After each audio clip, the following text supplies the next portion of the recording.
마지막 근무일이었습니다. 요양병원 복도를 걸으며 지난 석 달을 떠올렸습니다. 수첩 한 권 때문에 모든 것을 잃게 될 줄은 몰랐습니다. 가방 속 수첩이 묵직했습니다. 하지만 이상하게도 지금은 가볍게 느껴졌습니다. 그 무게의 의미를 이해하기까지 석 달이 걸렸습니다. 사연 시작 전 구독과 좋아요를 눌러주시고 어디서 듣고 계신지 댓글 남겨주시면 항상 건강하고 행복하시기를 기원하는 마음 전해드리겠습니다. 석 달 전으로 돌아가겠습니다. 제 이름은 이정화, 올해 63입니다. 대학병원에서 38회를 간호사로 일했습니다. 정년 퇴직 후엔 조용히 살고 싶었습니다. 그저 어머니 곁에서 평범한 딸로 남은 시간을 보내고 싶었습니다. 하지만 어머니가 치매 초기 진단을 받으셨습니다. 그날 아침이 기억납니다. 어머니와 마트에 얼마라고? 갔습니다. 12,000원이요. 계산대 앞에서 어머니가 지갑을 여셨습니다. 얼마라고? 12,000원이요. 어머니가 한참 돈을 세셨습니다. 1,000원짜리를 몇 번이고 세셨습니다. 뒤에 손님들이 기다리고 있었습니다. 조바심이 났습니다. 엄마, 제가 할게요. 아니야, 내가 할 수 있어. 어머니가 다시 돈을 세기 시작했습니다. 손이 미세하게 떨리고 계셨습니다. 뒤에서 누군가 혀를 찼습니다. 아이, 답답해. 빨리 좀. 얼굴이 뜨거워졌습니다. 화가 났습니다. 하지만 어머니는 천천히 조심스럽게 돈을 세고 계셨습니다. 어머니, 손을 잡았습니다. 천천히 하세요, 엄마. 우리 서두르지 말아요. 어머니가 저를 봤습니다. 눈가가 촉촉했습니다. 고마워, 정화야. 그 순간 깨달았습니다. 어머니는 이제 혼자 둘 수 없다는 것을. 누군가 곁에서 천천히 기다려줘야 한다는 것을. 그래서 다시 일을 시작했습니다. 요양병원 야간 파트타임 간호사로요. 낮에는 어머니를 돌보고 밤에는 병원에 갑니다. 제 하루는 늘 2개의 병실 사이를 오갑니다. 집에서는 딸이고 병원에서는 간호사입니다. 첫 근무날 새벽 3시였습니다. 복도에 불이 꺼졌습니다. 간호사실에는 혼자였습니다. 습관처럼 수첩을 펼쳤습니다. 38배 동안 몸에 밴 버릇이었습니다. 환자 이름, 투약 시간, 특이사항. 모든 것을 기록했습니다. 302호 오말순 환자, 78살. 진통제 투약량 40mg. 수첩에 적고 약품 재고를 확인했습니다. 펜을 든 손이 멈췄습니다.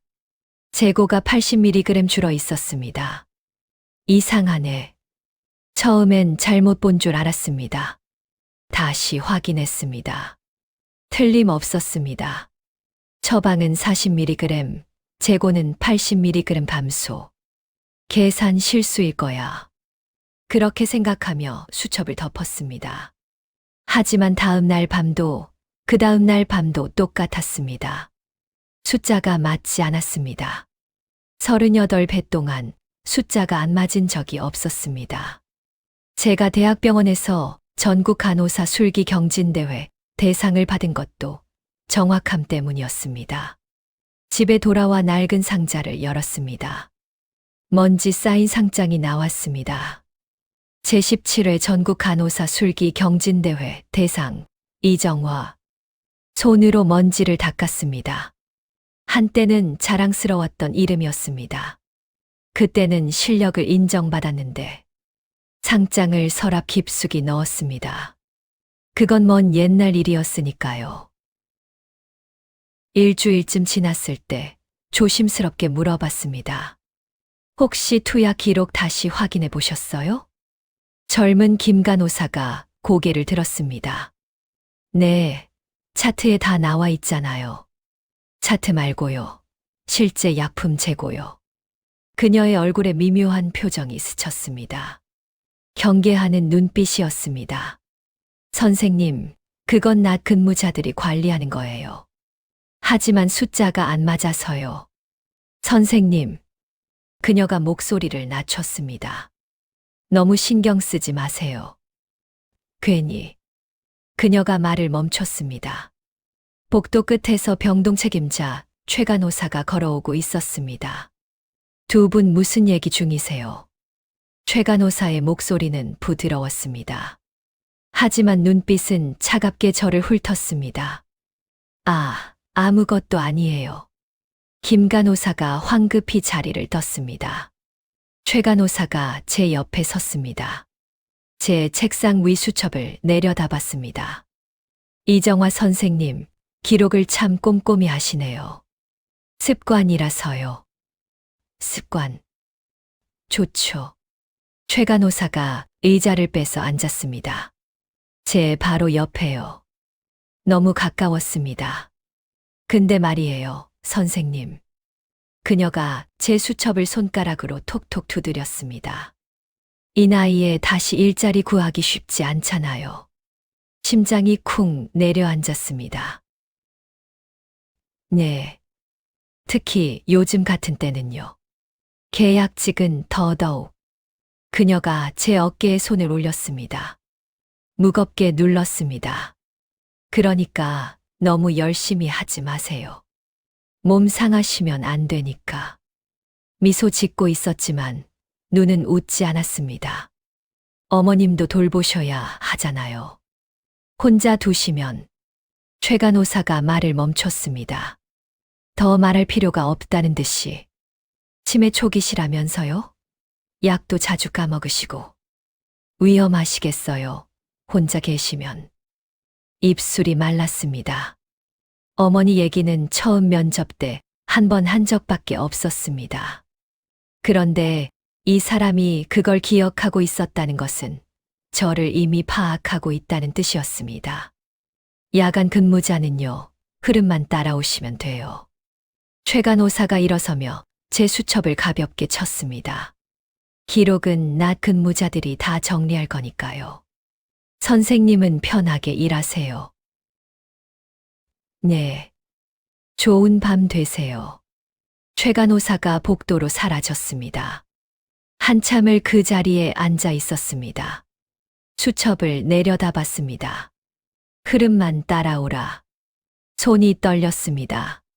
하지만 수첩은 덮지 않았습니다. 덮는 순간 제가 사라질 것 같았으니까요. 38배 간호사로 살았던 제가, 대상까지 받았던 제가 완전히 사라질 것 같았으니까요. 새벽 5시 집으로 돌아왔습니다. 현관문을 열자 어머니가 거실에 앉아 계셨습니다. 엄마, 왜 안 주무세요? 너 언제 왔어? 어머니가 당황한 표정이었습니다. 지금 왔어요. 밤 근무했잖아요. 밤 근무. 아, 맞다. 어머니가 고개를 끄덕이셨습니다. 하지만 눈빛이 흔들리고 계셨습니다. 어머니 옆에 앉았습니다. 엄마, 약 드셨어요? 약. 어디 뒀더라? 가슴이 또 내려앉았습니다. 어제 저녁 제가 챙겨뒀습니다. 어머니, 침대 옆 테이블에요. 제가 가져올게요. 약을 가져와 드렸습니다. 어머니는 약을 보시더니 안도하는 표정을 지으셨습니다. 미안해, 정화야. 자꾸 잊어버리네. 괜찮아요, 엄마. 어머니가 약을 드시는 모습을 지켜봤습니다. 손이 미세하게 떨리고 계셨습니다. 마트에서 돈 세시던 그 손이었습니다. 그때 어머니가 문득 말씀하셨습니다. 정화야, 환자는 숫자가 아니야. 네. 손이 먼저 가야 해. 차트보다. 어머니는 젊은 시절 간호조무사였습니다. 작은 병원에서 밤낮 없이 환자들을 돌보셨습니다. 요즘 사람들은 차트만 봐. 환자는 안 보고. 어머니의 목소리에 아쉬움이 섞여 있었습니다. 손을 잡아봐야 알아. 열이 있는지 떨리는지 무서워하는지 아무 말도 하지 못했습니다. 병원에서 본 302호 환자가 떠올랐습니다. 오말순 할머니. 보호자는 일주일에 한 번 옵니다. 그 사이에 누가 할머니 손을 잡아줄까요? 누가 할머니의 떨림을 느껴줄까요? 이 사람이 곧 우리 엄마가 될 수도 있어. 그 생각이 머릿속을 떠나지 않았습니다. 다음 날 밤 다시 병원에 갔습니다. 수첩을 가방에 넣으며 생각했습니다. 기록을 멈추면 안 돼. 아직은 몰랐습니다. 이 수첩이 제 인생을 완전히 바꿀 거라는 것을, 누군가의 생명을 지킬 거라는 것을, 그리고 제가 간호사로서 마지막으로 해야 할 일이 될 거라는 것을. 복도를 걸으며 각 병실을 확인했습니다. 302호, 305호, 308호. 모두 잠들어 있었습니다. 간호사실로 돌아와 수첩을 펼쳤습니다. 그리고 오늘도 정확하게 기록했습니다. 숫자가 맞지 않는다는 것을. 펜을 쥔 손이 떨렸습니다. 하지만 멈추지 않았습니다. 왜냐하면 간호사니까요. 대상까지 받았던 38배를 살아온 간호사니까요. 그리고 무엇보다 누군가의 딸이니까요. 2주일이 지났습니다. 매일 밤 같은 패턴을 발견했습니다. 302호, 305호, 308호. 새 병실의 진통제 투약량이 차트에 2배씩 줄어들었습니다. 우연이 아니었습니다. 수첩에 날짜와 숫자를 빼곡히 적었습니다. 2주일치 기록을 펼쳐놓으니 명확했습니다. 누군가 의도적으로 약품을 빼돌리고 있었습니다. 이걸 어떻게 하지? 새벽 2시 순회를 돌던 중이었습니다. 302호실 앞에 섰습니다. 문을 살짝 열고 들어갔습니다. 오말순 할머니는 잠들어 계셨습니다. 하지만 호흡이 평소와 달랐습니다. 거칠었습니다. 얕았습니다. 침대 옆으로 다가가 할머니 손을 잡았습니다. 차갑습니다. 손이 먼저 가야 해. 어머니의 말이 떠올랐습니다. 할머니 손을 두 손으로 감싸 쥐었습니다. 천천히 온기가 전해지도록. 제 체온으로 할머니를 따뜻하게 해드리고 싶었습니다. 그때였습니다. 선생님, 거기서 뭐 하세요? 뒤에서 목소리가 들렸습니다. 최 간호사였습니다. 환자분 상태 확인하고 있었습니다. 상태요? 최 간호사가 차트를 펼쳤습니다. 특이사항 없는데요. 괜찮으시잖아요. 호흡이 좀 거칠어서요. 손도 차갑고요. 진통제 드려서 그래요. 최 간호사가 차트를 덮으며 차갑게 말했습니다. 원래 그런 환자예요. 선생님이 너무 오래 계시면 환자분 깨시잖아요. 나가시죠. 하지만 나가세요. 할머니 손을 놓고 밖으로 나왔습니다. 손끝에 할머니의 차가운 온기가 남아 있었습니다. 복도에서 최 간호사가 제 팔을 잡았습니다. 세게 잡았습니다. 선생님. 네. 환자한테 너무 정 주지 마세요. 그녀가 웃으며 말했습니다. 하지만 눈빛은 얼음장처럼 차갑습니다. 여기 계신 분들 다 같은 상태예요. 일일이 신경 쓰시면 선생님만 힘들어요. 하지만 환자분이 힘들어 보여서 VIP 보호자님들 특별 요청 사항이거든요. 편안하게 모시라고. VIP 보호자요? 네. 그러니까 우리는 처방대로만 하면 돼요. 최 간호사가 제 어깨를 톡톡 쳤습니다. 이번엔 더 강하게. 특히 선생님은 계약직이시잖아요. 다음 달 연장하려면. 말을 끝내지 않았습니다. 끝낼 필요도 없었습니다. 그리고 말이에요. 최 간호사가 제 가방을 힐끗 봤습니다. 수첩 기록도 이제 그만하세요. 괜한 오해 살 수 있어요. 심장이 빠르게 뛰었습니다. 어머님 혼자 계시는데 선생님까지 일 잃으시면 곤란하잖아요. 알겠습니다. 잘 생각하셨어요. 최 간호사가 돌아서며 마지막으로 한마디 덧붙였습니다. 아, 참. 선생님 어머님 약국 어디 쓰세요? 우리 병원 약국 괜찮은데 소개해 드릴까요? 온몸이 얼어붙었습니다. 이건 배려가 아니었습니다. 협박이었습니다. 너희 어머니도 우리 소나귀에 있다는. 괜찮습니다. 그래요? 그럼 좋은 밤 되세요. 간호사실로 돌아왔습니다. 책상 앞에 앉아 한참을 멍하니 있었습니다. VIP 보호자. 그게 무슨 의미일까요? 돈을 더 내면 과다 투약이 허용된다는 건가요? 아니면 그 약들이 어딘가로 흘러가고 있다는 건가요? 손이 떨렸습니다. 수첩을 꺼냈습니다. 오늘도 기록해야 했습니다. 하지만 펜이 움직이지 않았습니다. 이걸 적으면 나는 어떡하지? 63입니다. 계약직입니다. 이 일을 잃으면 어머니를 누가 돌봅니까? 펜을 놓았습니다. 처음으로 수첩을 덮고 싶었습니다. 그날 밤 이상한 일이 있었습니다. 새벽 1시쯤 원장실 쪽에서 불빛이 새어 나왔습니다. 조심스럽게 다가갔습니다. 원장실 문이 살짝 열려 있었습니다. 안에서 목소리가 들렸습니다. 핸드폰을 꺼냈습니다.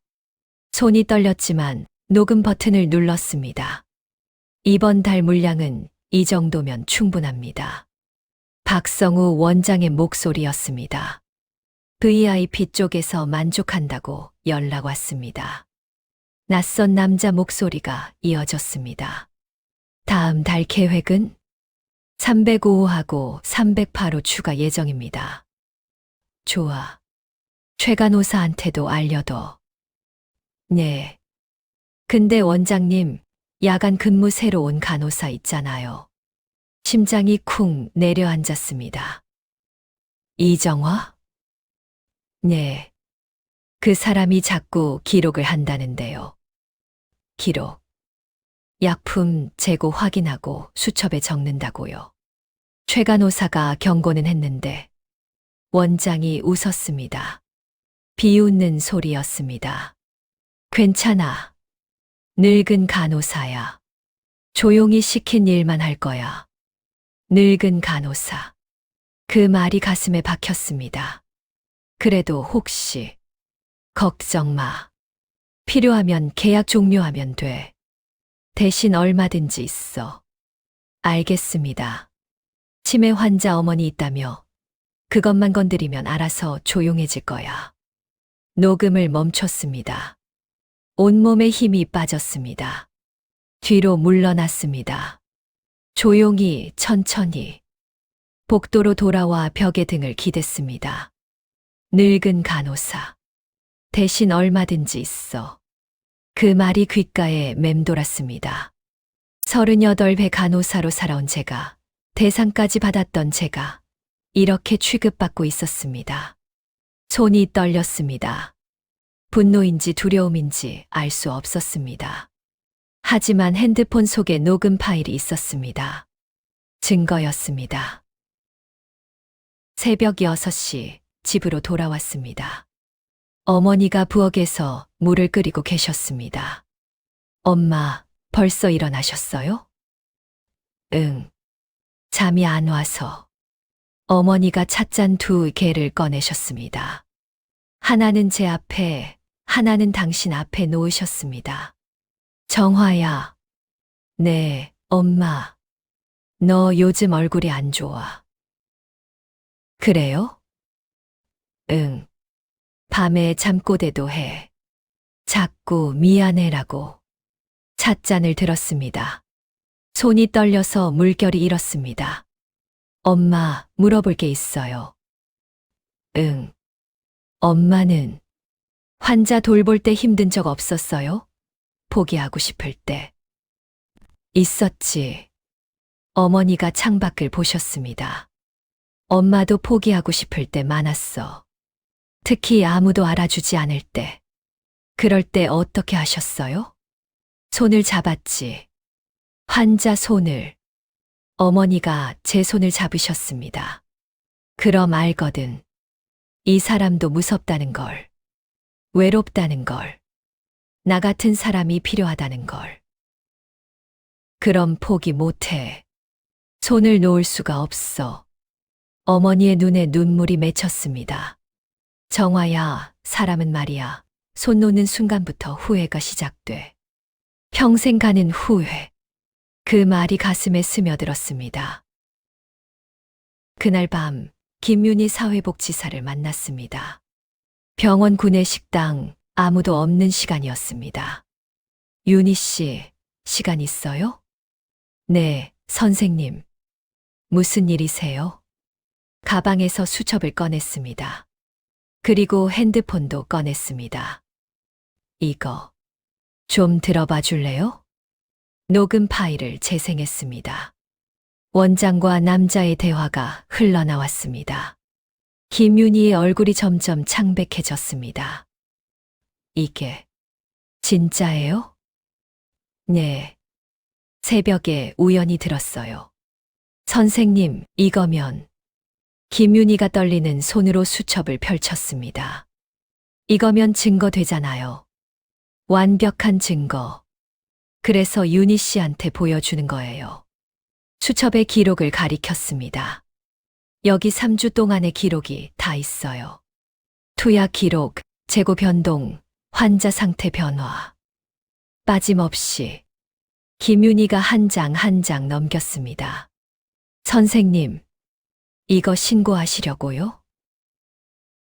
모르겠어요. 혼자는 무서워서. 솔직하게 말했습니다. 그래서 윤희 씨한테 보여주는 거예요. 같이 할 수 있을까 해서. 김윤희가 한참을 망설였습니다. 선생님, 우리 둘 다 일 잃을 수도 있어요. 아니, 확실히 잃을 거예요. 알아요. 그래도 하실 거예요? 네. 김윤희의 손을 잡았습니다. 안 하면 평생 후회할 것 같아요. 오말순 할머니 생각하면 잠이 안 와요. 김윤희의 눈에서 눈물이 떨어졌습니다. 저도요, 선생님. 저도 할머니 생각하면. 그럼 같이 해요. 우리 둘이. 김윤희가 천천히 고개를 끄덕였습니다. 알겠어요. 저도 할게요. 끝까지. 그녀가 제 손을 꽉 잡았습니다. 선생님, 저 사실 이 일하면서 처음으로 떳떳해질 것 같아요. 나도 그래요, 윤희 씨. 조용히 계획을 세우기 시작했습니다. 아직 어떻게 될지 몰랐습니다. 하지만 이제 손을 놓을 수는 없었습니다. 혼자가 아니니까요. 사흘이 지났습니다. 김윤희와 저는 조심스럽게 증거를 모았습니다. 그녀는 환자 기록을 재검토했고, 저는 매일 밤 약품 재고를 확인했습니다. 패턴이 명확해졌습니다. 특정 환자들의 상태가 갑자기 나빠지면 보호자는 병원의 설명을 그대로 받아들였습니다. 노환이라는 한마디로 모든 게 정리됐습니다. 그리고 약품은 계속 사라졌습니다. 그날 밤은 달랐습니다. 새벽 1시 302호실에서 비상벨이 울렸습니다. 달려갔습니다. 오말순 할머니가 침대에서 힘없이 누워 계셨습니다. 호흡이 거의 들리지 않았습니다. 할머니, 손목을 잡았습니다. 맥박이 너무 약했습니다. 실처럼 가늘게 뛰고 있었습니다. 119 불러요. 다른 간호사에게 소리쳤습니다. 최 간호사가 달려왔습니다. 환자 상태를 확인하더니 침착하게 말했습니다. 구급차 오는데 시간 걸려요. 우선 산소부터. 네. 산소 마스크를 씌웠습니다. 하지만 할머니 얼굴색이 점점 나빠졌습니다. 왜 이렇게 됐지? 차트를 확인했습니다. 어제까지만 해도 상태가 괜찮았습니다. 구급차가 도착했습니다. 할머니는 급히 이송됐습니다.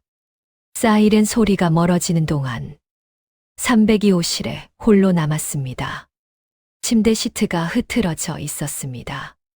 할머니의 온기가 아직 남아 있었습니다. 약품함을 열었습니다. 진통제가 거의 비어 있었습니다. 어제 투약량은 40mg이었는데 수첩을 꺼냈습니다. 어제 기록을 확인했습니다. 재고는 120mg가 줄어 있었습니다. 3배였습니다. 손이 떨렸습니다. 아니, 온몸이 떨렸습니다. 제가 이걸 알고도 가만히 있었구나. 다음 날 아침 원장이 저를 불렀습니다. 원장실 문을 열고 들어가니 박성우 원장과 최 간호사가 함께 있었습니다. 앉으세요, 이정화 선생님. 원장의 목소리는 여전히 부드러웠습니다. 어젯밤 고생 많으셨어요. 감사합니다. 302호 환자 말인데요. 원장이 서류를 넘겼습니다. 담당 의사 소견이 나왔어요. 급성 노환에 의한 쇼크 상태라고. 노환이요. 목소리가 떨렸습니다. 네. 고령 환자분들한테 흔한 일이에요. 어쩔 수 없죠. 원장이 다른 서류를 꺼냈습니다. 보호자분도 이해하셨어요. 여기 동의서에 서명하셨고요. 서류를 봤습니다. 환자 아들의 서명이 또박또박 적혀 있었습니다. 보호자분한테 충분히 설명드렸어요. 어머님 연세도 있으시고 이런 일은 언제든 있을 수 있다고. 최 간호사가 덧붙였습니다. 선생님도 아시잖아요. 요양병원 환자분들은 다 비슷하세요. 서류를 내려다봤습니다. 이게 맞는 건가? 선생님. 원장이 제 얼굴을 들여다봤습니다. 혹시 이 건으로 뭔가 궁금하신 거 있으세요? 아니요. 정말요? 원장이 몸을 앞으로 기울였습니다. 최 간호사한테 들었어요. 선생님이 약품 재고를 자주 확인하신다고. 심장이 뛰기 시작했습니다. 그건 습관이라서요. 습관. 좋죠. 원장이 웃었습니다. 차가운 미소였습니다. 근데 말이에요, 선생님. 여기는 대학병원이 아니에요. 요양병원은 시스템이 다릅니다. 야간 근무자는 처방대로만 하시면 돼요. 원장이 제 가방을 힐끗 봤습니다. 기록도 마찬가지고요.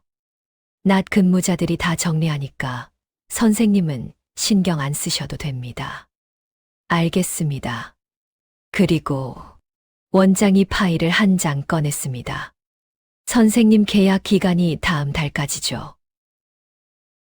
네. 솔직히 말씀드리면 연장 여부를 고민 중이에요. 가슴이 철렁 내려앉았습니다. 요즘 요양병원 일자리가 귀하거든요. 특히 선생님 같은. 원장이 말을 멈췄습니다. 경력자는 많지만 순응하는 사람은 적어요. 문제만 없으면 당연히 계속 모시고 싶죠. 어머님도 돌보셔야 하잖아요. 원장이 펜을 톡톡 두드렸습니다. 치매 초기시라면서요? 혼자 두면 위험하시고, 약도 제때 못 드시고, 숨이 막혔습니다. 일 잃으시면 곤란하시죠. 어머님 요양병원에 모셔야 할 수도 있고. 원장이 의미심장하게 웃었습니다. 그런데 요양병원도 다 똑같아요, 선생님. 어디 가시든. 말없이 고개를 숙였습니다. 알겠습니다. 잘 생각하셨어요. 앞으로도 조용히 평화롭게. 원장실을 나왔습니다. 복도가 빙빙 도는 것 같았습니다. 벽에 기대 눈을 감았습니다. 조용히 평화롭게. 그 말이 귓가에 맴돌았습니다. 집으로 돌아왔습니다. 어머니가 소파에 앉아 계셨습니다. 오래된 사진첩을 보고 계셨습니다. 엄마, 응, 왔어. 어머니가 웃으며 자리를 톡톡 쳤습니다. 어머니 옆에 앉았습니다. 엄마, 뭐 보세요? 옛날 사진. 내가 병원 다닐 때. 사진첩에는 젊은 어머니가 환자 곁에 앉아 있었습니다. 이분 기억나. 김씨 할머니. 어머니가 사진을 쓰다듬었습니다. 손이 참 예뻤어. 자수하시던 분이었거든. 이 할머니는 밤마다 무서워하셨어. 그래서 내가 손잡고 있었지. 어머니의 목소리가 따뜻했습니다. 엄마, 그때 힘들지 않으셨어요? 힘들었지. 어머니가 사진첩을 덮었습니다. 근데 말이야, 손 놓으면 더 힘들어. 왜요? 평생 후회하거든. 그때 내가 조금만 더 잡고 있었으면 하고. 어머니가 제 손을 잡았습니다. 정화야, 너 지금 뭔가 포기하려고 하지. 눈물이 났습니다. 엄마, 저 무서워요. 응, 무서울 거야. 일 잃으면 엄마 어떻게 돌봐요? 엄마까지 요양병원에. 그건 걱정 마. 어머니가 제 얼굴을 들어 올렸습니다. 엄마는 혼자도 괜찮아. 근데 너는? 저요? 너 손 놓으면 평생 못 잘 거야. 엄마는 그게 더 걱정돼. 어머니가 눈물을 닦아주셨습니다. 너답게 살아, 정화야. 그게 엄마한테 제일 큰 효도야. 당당하게 사는 거. 그날 밤 핸드폰이 울렸습니다. 모르는 번호였습니다. 여보세요? 이정화 선생님이시죠? 302호 오말순 환자 보호자입니다. 할머니, 아들이었습니다. 아, 네. 어머니, 오늘 새벽에 돌아가셨어요. 숨이 멎는 것 같았습니다. 병원에서 노환이라고 했는데 남자의 목소리가 떨렸습니다. 선생님, 솔직히 여쭤봐도 될까요? 네. 어머니가 정말 그냥 돌아가신 건가요? 침묵이 흘렀습니다. 뭔가 이상한 것 같아서요. 일주일 전만 해도 괜찮으셨거든요. 통화도 했고, 웃으시기도 하고, 손이 떨렸습니다. 말해야 할까요? 아니면 모른 척 해야 할까요? 어머니가 마지막에 힘들어 하셨을까봐. 그게 제일 마음에 걸려요. 그 순간 어머니 말씀이 떠올랐습니다. 너답게 살아. 당당하게. 입을 열었습니다. 저도 정확히는 모르겠습니다. 결국 거짓말을 했습니다. 하지만, 네. 할머니는 마지막까지 손이 따뜻했어요. 제가 잡아드렸거든요. 그러셨군요. 외롭지 않으셨을 거예요. 전화가 끊어졌습니다. 한참을 핸드폰을 들고 서 있었습니다. 밤 공기가 차갑습니다. 수첩을 꺼냈습니다. 302호 환자 기록이 빼곡했습니다. 이걸로 뭘 할 수 있지? 손이 떨렸습니다. 그때 어머니 방에서 소리가 들렸습니다. 정화야. 네, 엄마. 문을 열고 들어갔습니다. 어머니가 침대에 앉아 계셨습니다. 너 우는 것 같아서. 안 울었어요. 거짓말. 목소리 떨려. 어머니가 이불을 들어 올렸습니다. 이리 와. 같이 자자. 어머니 옆에 누웠습니다. 어머니가 저를 안아주셨습니다. 엄마, 제가 환자 한 분을 못 지켰어요. 응. 알면서도 아무것도 안 했어요. 그래서 마음이 아프구나. 네. 어머니가 제 등을 토닥였습니다. 정화야, 아직 늦지 않았어. 뭐가요? 손 잡는 거. 지금이라도 잡으면 돼. 어떡해요? 이미 돌아가셨는걸요. 다른 사람들 있잖아. 305호, 308호. 어머니의 목소리가 단단했습니다. 그 사람들이라도 지켜. 그게 할머니한테 하는 사과야. 어머니 품에서 한참을 울었습니다. 그리고 결심했습니다. 이제 더 이상 침묵하지 않겠다고. 손을 놓지 않겠다고. 오말순 할머니를 위해서라도. 다음 날 아침 김윤희를 만났습니다. 병원 뒤편 벤치에서였습니다. 아무도 없는 곳이었습니다. 선생님, 302호 환자분 소식 들었어요. 김윤희의 목소리가 떨렸습니다. 네. 새벽에 돌아가셨대요. 이건 우리가 예상한 것보다 심각해요. 가방에서 수첩을 꺼냈습니다. 그리고 핸드폰도 꺼냈습니다. 윤희 씨, 이거 들어봐요. 녹음 파일을 재생했습니다. 원장과 남자의 대화가 흘러나왔습니다. 김윤희의 얼굴이 창백해졌습니다. 선생님, 이거면 증거되잖아요. 바로 신고해요. 응. 더 이상 기다릴 수 없어. 수첩도 펼쳤습니다. 여기 3주 동안의 기록이 다 있어요. 투약 기록, 재고 변동, 환자 상태 변화. 김윤희가 한 장 한 장 넘겼습니다. 선생님, 우리 지금 바로 신고해요. 같이 해줄 거지? 당연하죠. 보건복지부 신고센터에 전화했습니다. 요양병원 불법, 약품 유통 의심 건으로 신고합니다. 증거 자료는요? 투약 기록, 재고 변동 기록, 녹음 파일 있습니다. 알겠습니다. 조사 일정 잡겠습니다. 전화를 끊고 나니 온몸에 힘이 빠졌습니다. 선생님, 해냈어요. 아직 시작이에요, 윤희 씨. 김윤희가 제 손을 꽉 잡았습니다. 그래도 우리 용기 냈잖아요. 사흘이 지났습니다. 보건복지부에서 연락이 왔습니다. 신고 건 확인했습니다. 조사 나가려고 했는데요. 네.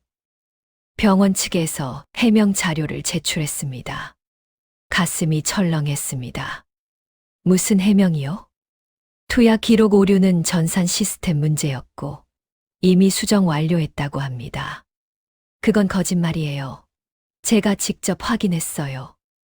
녹음 파일도 맥락이 불분명하다고 하고요. 하지만 죄송합니다. 증거가 부족합니다. 이번 건은 무혐의 처리됩니다. 전화가 끊어졌습니다. 한참을 핸드폰을 들고 서 있었습니다. 무혐의. 김윤희에게 연락했습니다. 윤희 씨, 무혐의래요. 네. 병원에서 해명 자료 냈대요. 전산 오류라고. 다 덮었어요. 김윤희가 긴 한숨을 쉬었습니다. 역시 안 되는구나. 선생님, 우리 어떡해요? 이제 끝인가요? 대답하지 못했습니다. 그날 밤 집으로 돌아왔습니다.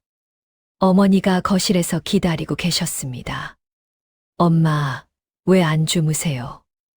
너 기다렸어. 어머니가 제 얼굴을 보셨습니다. 안 됐구나. 어떻게 아세요? 얼굴 보면 알지. 어머니가 제 손을 잡아 소파에 앉혔습니다. 엄마, 저 실패했어요. 응. 신고했는데 무혐의래요. 증거가 부족하대요. 병원에서 다 덮어버렸어요. 어머니가 제 등을 쓰다듬었습니다. 그래서 포기할 거야? 모르겠어요. 뭘 더 할 수 있겠어요. 정화야. 어머니가 제 얼굴을 들어 올렸습니다. 엄마 예전에 얘기 안 했지? 무슨요? 엄마도 신고한 적 있어. 병원에서 환자 학대하는 거. 놀라 어머니를 봤습니다. 첫 번째는 실패했어. 아무도 안 믿어줬거든. 병원에서 다 덮었어. 근데 포기 안 했어. 두 번째 시도했지. 더 확실한 증거 모으고 보호자들도 설득하고. 어머니가 웃었습니다. 그때 성공했어. 그 병원 문 닫았어. 환자들 다 안전한 곳으로 옮겼고. 엄마, 정화야, 한 번에 되는 일은 없어. 넘어져도 다시 일어나야 해. 그게 진짜 용기야. 어머니가 제 손을 꽉 잡았습니다. 너 아직 포기하기엔 너무 젊어. 63이면 한창이지. 그 말에 눈물이 났습니다. 엄마, 저 무서워요. 또 실패하면 어떡해요? 무서워도 돼. 그래도 해야 해. 손 놓지 마. 끝까지 잡고 있어. 오말순 할머니를 위해서라도. 다음 날, 김윤희를 다시 만났습니다. 윤희 씨. 네, 선생님. 한 번 더 해봐요. 김윤희가 고개를 들었습니다. 다시요? 네. 이번엔 다르게. 더 확실하게. 하지만 어떡해요? 수첩을 펼쳤습니다. 보호자들한테 직접 가요. 305호, 308호 환자 보호자들. 김윤희의 눈이 커졌습니다. 직접 증언을 받겠다는 거예요? 네. 보호자들이 나서면 달라질 거예요. 병원이 아무리 덮으려 해도. 하지만 위험한 거 알아요. 그래도 해야 해요. 김윤희가 한참을 생각하더니 말했습니다. 선생님, 제가 할게요. 사회복지사니까 보호자 연락하는 게 자연스러워요. 괜찮겠어요? 네. 우리 같이 하기로 했잖아요. 일주일 동안 다시 움직였습니다. 매일 밤 더 꼼꼼히 기록했습니다. 투약 시간, 환자 반응, 약품 재고 변동. 한 글자도 빠뜨리지 않았습니다. 김윤희는 보호자들을 만났습니다. 어머님 약품 투약량이 기록과 다릅니다. 제 어머니가 왜 갑자기 아픈 건가요? 정확한 조사가 필요합니다. 함께 해 주시겠어요? 보호자들이 하나둘 의문을 품기 시작했습니다. 열흘째 되는 날, 김윤희가 달려왔습니다. 선생님, 305호 환자 보호자가 직접 신고하겠대요. 정말요? 네. 그리고 308호 보호자도 동참하겠대요. 자기 어머니 상태가 이상하다는 걸 전부터 느꼈대요. 윤희 씨, 선생님, 이번엔 될 거예요. 꼭. 사흘 후 보건복지부 조사팀이 다시 왔습니다. 이번엔 예고 없이 새벽에 나타났습니다. 정기 점검 나왔습니다. 원장의 얼굴이 창백해졌습니다. 무슨, 지난번에 해명 드렸잖습니까? 새로운 신고가 들어왔습니다. 환자 보호자 3명이 직접 제보했습니다. 그게, 그리고 내부 제보자의 상세한 기록도 있습니다. 조사팀장이 저를 봤습니다. 고개를 끄덕였습니다. 조사팀은 곧바로 약품 보관실로 향했습니다. 그날 오후 복도에서 최 간호사와 마주쳤습니다. 조사팀이 병원을 뒤지고 있을 때였습니다. 선생님, 괜히 고생하셨네요. 최 간호사가 비웃듯 말했습니다. 어차피 또 무혐의 나올 텐데. 원장님이 알아서 하실 거예요.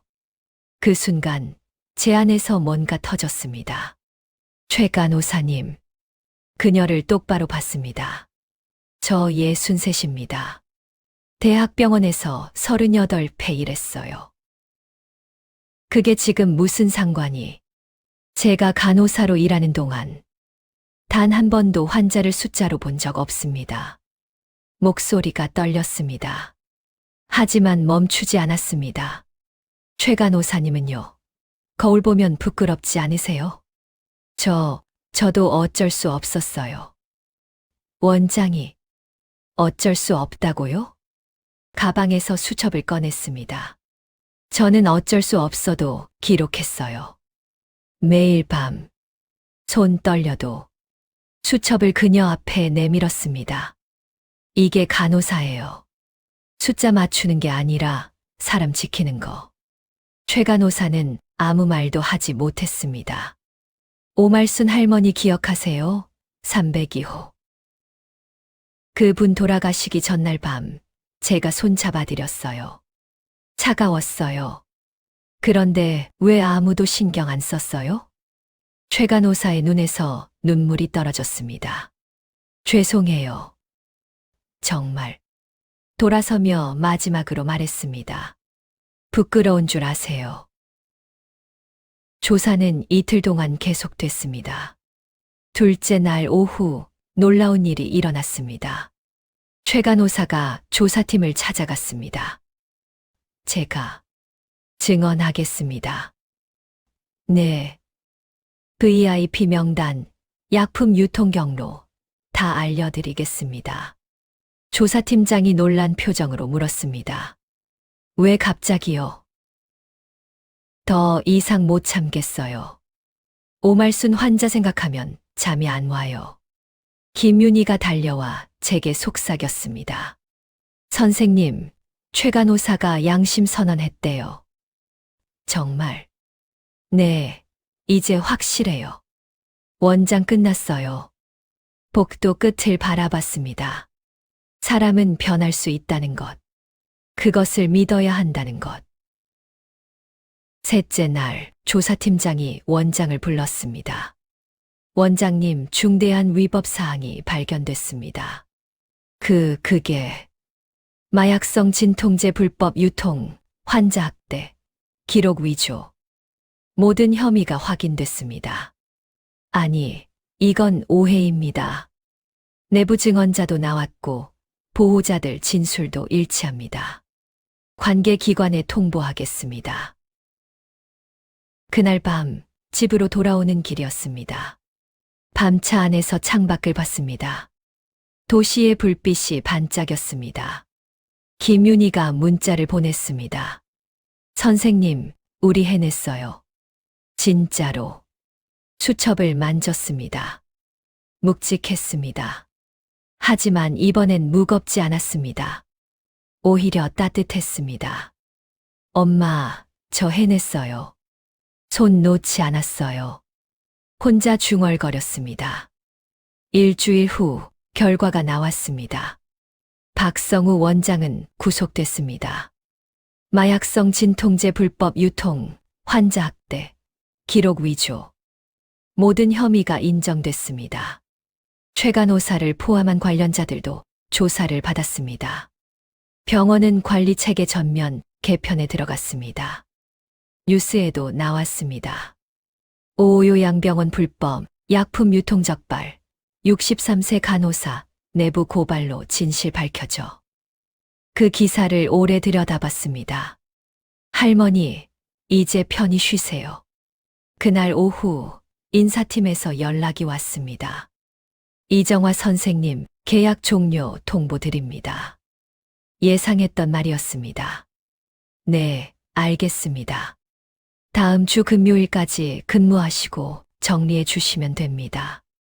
감사합니다. 전화를 끊었습니다. 두렵지 않았습니다. 후회도 없었습니다. 오히려 마음이 가벼웠습니다. 김윤희도 권고사직을 받았습니다. 병원 뒤편 벤치에서 마지막으로 만났습니다. 선생님, 저 이제 어떻게 해야 할까요? 김윤희의 목소리가 떨렸습니다. 윤희 씨 나이면 다시 시작할 수 있어요. 하지만 후회해요? 김윤희가 단호하게 고개를 저었습니다. 아니요. 오히려 지금이 제일 떳떳해요. 거울 볼 때 부끄럽지 않아요. 그녀가 웃었습니다. 눈물이 고여 있었지만 환한 웃음이었습니다. 선생님 덕분에 제가 사람다운 선택을 했어요. 평생 기억할 거예요. 나도 고마워요, 윤희 씨. 혼자였으면 못했을 거예요. 그녀를 꽉 안아줬습니다. 앞으로 어디서든 잘할 거예요. 당신은 용기 있는 사람이니까. 선생님도요. 선생님이 진짜 용기 있는 분이에요.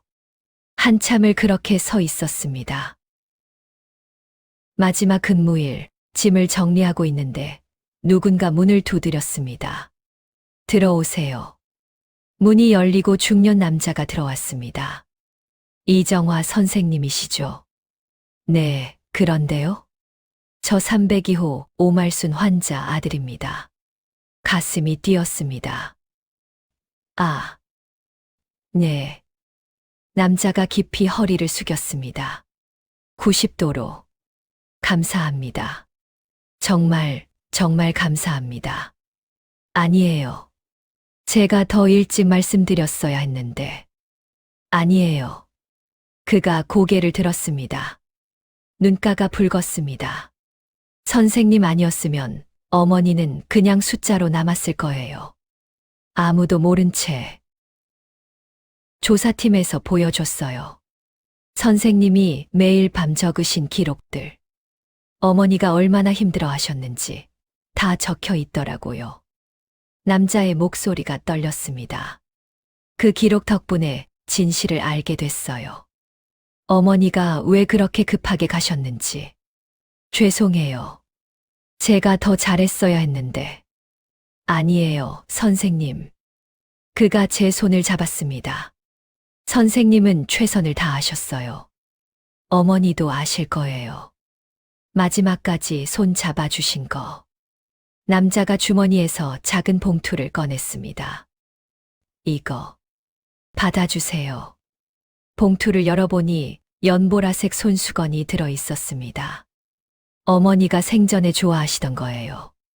제가 드린 건데 이렇게 소중한 걸 어머니 곁에 계셨던 분이 간직하시면 좋을 것 같아서요. 눈물이 났습니다. 감사합니다. 제가 더 감사하죠. 선생님, 꼭 건강하세요. 선생님 같은 분이 더 많아져야 하는데. 남자가 다시 한번 고개를 숙이고 나갔습니다. 한참을 손수건을 들여다봤습니다. 연보라색. 할머니가 좋아하셨을 색이었습니다. 저녁 6시, 원장이 경찰에 연행되는 모습을 봤습니다. 복도에 모인 간호사들과 보호자들 앞에 서였습니다. 원장이 수갑을 차고 고개를 숙인 채 걸어갔습니다. 그때 305호 환자 보호자가 앞을 가로막았습니다. 원장님, 중년 여성의 목소리가 떨렸습니다. 우리 어머니가 왜 그렇게 아팠는지 이제 알았어요. 죄송합니다. 죄송하다고요? 여성이 목소리를 높였습니다. 우리 어머니 마지막 1년 당신이 다 망쳐놨어요. 돈 때문에. 정말 죄송합니다. 사과로 되는 게 아니에요. 우리 어머니는 안 돌아와요. 여성이 울먹였습니다. 308호 보호자도 나섰습니다. 우리 어머니도요. 왜 그렇게 약을 많이 먹었는지 이제야 알았어요. 원장이 고개를 들지 못했습니다. 멀리서 그 모습을 지켜봤습니다. 손수건을 꺼내 눈물을 닦았습니다. 김윤희가 제 어깨에 손을 올렸습니다. 선생님, 우리가 해냈어요. 진짜로. 응, 해냈어. 복도 끝에서 원장이 경찰차에 올랐습니다. 경찰차 문이 닫히기 직전 원장이 저를 봤습니다. 눈이 마주쳤습니다. 고개를 끄덕였습니다. 이제 끝났어요. 원장이 고개를 떨구었습니다. 사이렌이 울리며 차가 떠났습니다. 그 소리가 멀어질 때까지 가만히 서 있었습니다. 속이 후련했습니다. 할머니들, 이제 편히 쉬세요. 밤 11시 마지막 순회를 돌았습니다. 조용한 복도를 천천히 걸었습니다. 305호실 앞에 섰습니다. 문을 살짝 열고 들어갔습니다. 환자는 잠들어 있었습니다. 호흡이 평온했습니다. 침대 옆으로 다가가 환자의 손을 잡았습니다. 할머니, 이제 괜찮을 거예요. 작게 속삭였습니다. 누군가 제대로 지켜줄 거예요. 약속할게요. 손이 따뜻했습니다. 자정, 병원을 나왔습니다. 밤 공기가 차갑습니다. 하지만 상쾌했습니다. 김윤희가 병원 입구에서 기다리고 있었습니다. 선생님, 배웅하러 왔어요. 고마워요, 윤희 씨. 선생님, 다음엔 뭐 하실 거예요? 일단 엄마 돌봐야죠. 그게 제일 중요하니까. 그러시겠네요. 윤희 씨도 좋은 곳 찾을 거예요. 걱정 마요. 김윤희가 마지막으로 안아줬습니다. 선생님, 저 선생님 같은 사람 되고 싶어요. 예순이 넘어서도 옳은 일 할 수 있는 사람. 윤희 씨는 이미 그런 사람이에요. 34세 용기는 거잖아요. 버스가 왔습니다. 그럼 저 갈게요. 건강하세요, 윤희 씨. 선생님도요. 꼭 행복하세요. 버스에 올랐습니다. 뒤를 돌아보니 김윤희가 손을 흔들고 있었습니다. 손을 흔들었습니다. 밤차 안은 한적했습니다. 창밖으로 도시의 불빛이 흘러갔습니다. 가방에서 수첩을 꺼냈습니다. 석 달 동안의 기록이 빼곡했습니다. 환자 이름, 투약 시간, 숫자들. 마지막 장을 펼쳤습니다. 펜을 꺼내 천천히 적었습니다. 오늘 나는 간호사였다. 딸이었다. 그리고 사람이었다. 수첩을 덮었습니다. 그리고 가방에 조심스럽게 넣었습니다. 오말순 할머니의 손수건 옆에. 집에 도착했습니다. 조용히 현관문을 열었습니다. 거실에 불이 켜져 있었습니다. 어머니가 소파에 앉아 계셨습니다. 엄마, 또 안 주무셨어요? 너 기다렸어. 오늘 마지막이라고 했잖아. 네. 어머니가 제 옆자리를 톡톡 쳤습니다. 어머니 옆에 앉았습니다. 엄마, 다 끝났어요. 잘했어. 네. 후회 없어요. 그럼 됐다. 어머니가 제 손을 잡았습니다. 정화야, 엄마가 자랑스럽다. 엄마, 사람이 나이 들면 다 끝나는 게 아니야. 어머니의 목소리가 따뜻했습니다. 63이면 한창이지. 아직도 할 수 있는 게 많아. 네, 엄마. 너 그거 했잖아. 손 안 놓고 끝까지 잡고 있었어. 어머니가 제 머리를 쓰다듬었습니다. 우리 딸, 참 잘했어. 엄마가 가르쳐 준 거 기억하고. 눈물이 났습니다. 엄마, 저 무서웠어요. 그래도 했어요. 그래. 그게 진짜 용기야. 엄마가 옆에 있어서 할 수 있었어요. 아니야. 너 혼자 한 거야. 어머니 품에 기댔습니다. 어머니 손이 따뜻했습니다. 한 달이 지났습니다. 어머니와 평범한 날들을 보냈습니다. 아침에 함께 산책하고, 낮에는 집안일을 하고, 저녁에는 같이 TV를 봤습니다. 어느 날 우편함에서 편지를 받았습니다. 305호, 308호 환자 보호자들에게서 온 편지였습니다. 선생님 덕분에 어머니가 좋아지셨습니다. 병원이 바뀌고 나서 약도 제대로 받고 계십니다. 정말 감사합니다. 편지를 접어 수첩 옆에 넣었습니다. 그리고 또 다른 편지가 있었습니다. 작은 요양병원에서 온 구인 공고였습니다. 성실하고 책임감 있는 간호사를 찾습니다. 경력 우대, 나이 무관. 그 종이를 한참 들여다봤습니다. 나이 무관. 그날 밤 어머니와 차를 마셨습니다. 정화야, 너 요즘 얼굴 밝아졌어. 그래요?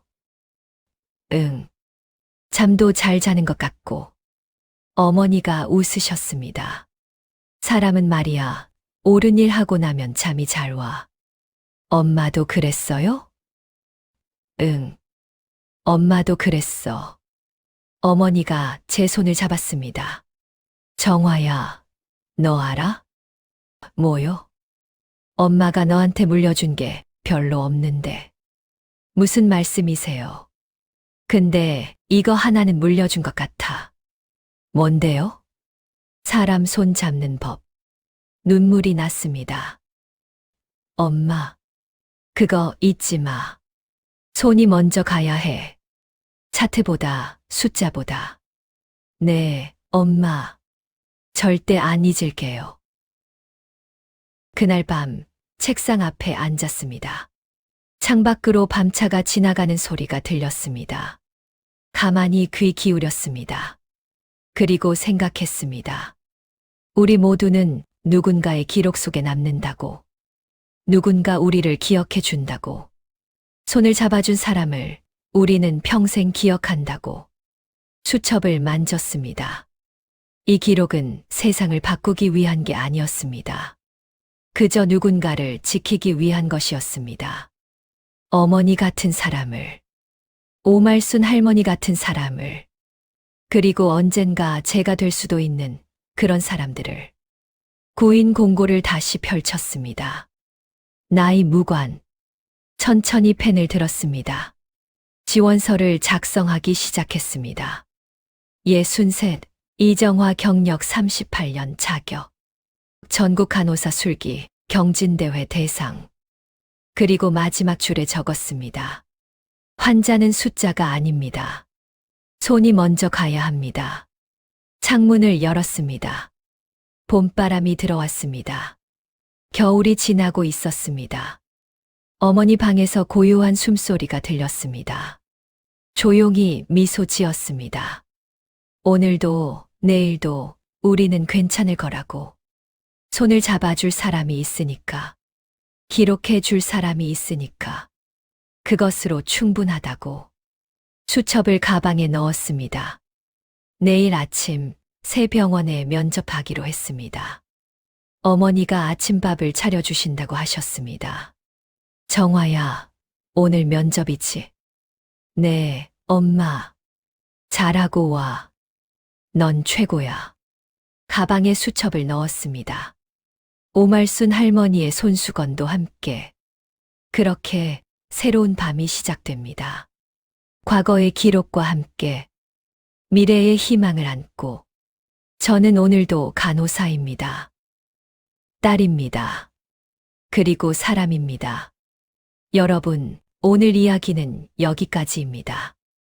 이정화 선생님처럼 우리 모두에게는 손을 놓지 않을 용기가 필요한 순간이 있습니다.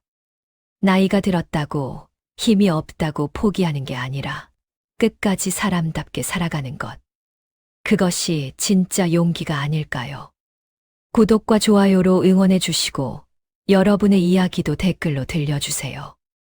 오늘도 건강하시고 행복하시기를 기원합니다. 감사합니다.